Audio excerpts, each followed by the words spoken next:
divine. But something that I've been struggling lately is seeking a feeling versus seeking his presence. And I've just been thinking about how, like, different, or not different, but like there's, I saw a video where this girl was like questioning whether she was still like on fire for the Lord the way that she was at the very beginning of her encounter with him. And like I began to question myself as well, and asking the Lord, like, well, not really asking, but more realizing and knowing that I'm not on fire for him as I was before, like truly seeking him the way that I was before. And it all just comes from my own doing and not doing, because when you walk in disobedience, it opens up like an opportunity for that fire to dim. And so like on my way home from work, I'm telling the Lord, like, my knowledge of you and your character, and or not knowledge, but my belief in you and character has never gone away. Like, I know because I know that he is real. Like, Jesus is real, and he is the one true living God.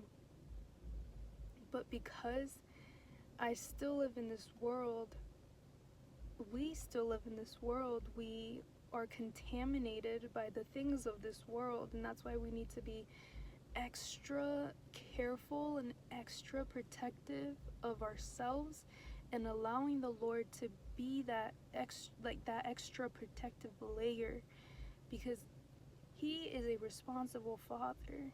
He does not neglect us. He doesn't neglect our needs.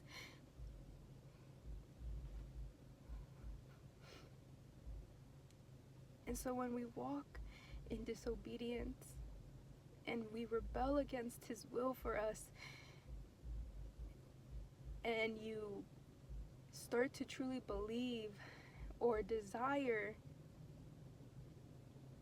your own plan over his for your life, that's when well, I'm speaking for myself, but I'm sure others can relate. That's when his presence, I started to feel his presence less. I knew that he was with me, and that he is with me, but he's also like he leaves us to our own desires, because he also is teaching us that our full dependence is on him. And so and that we only need him. So where I'm going with all of this is that I started to feel and think that I was too unholy, too undeserving of being in his presence and accepting his love. But he told me, and this is like, and he told me that me being in his presence doesn't make him unholy, or it makes him dirty, but his presence makes me holy and cleanses me. And so it's like shifting out of this mindset of like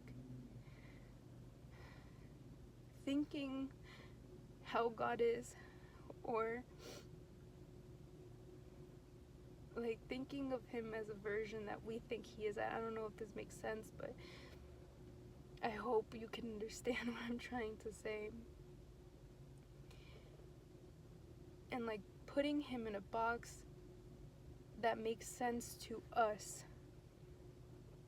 putting him in a box that makes sense to me, keeps me from receiving and accepting his love and the inheritance that he has for us. And so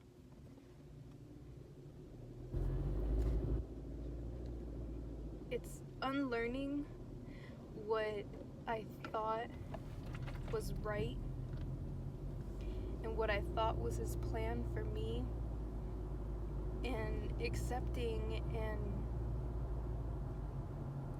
knowing that his presence isn't a feeling, that is comforting, that is peace, because he is peace. And his word says to seek peace. That when you find peace, it says, find peace and work hard to keep it. And when you think about the character traits of who Jesus is, he is peace. And so I have to work hard to keep his commandments. And I feel like I'm going on a different trail now. But he is the peace that we should be seeking, and everything else is in addition to our lives. So I pray that this message touches someone's heart the way that it has touched mine, and I pray for everyone who listens to this. God bless you. Jesus loves you, and let's keep fighting the good fight, because it's not easy, but it's not impossible. It's not easy, but it's not impossible.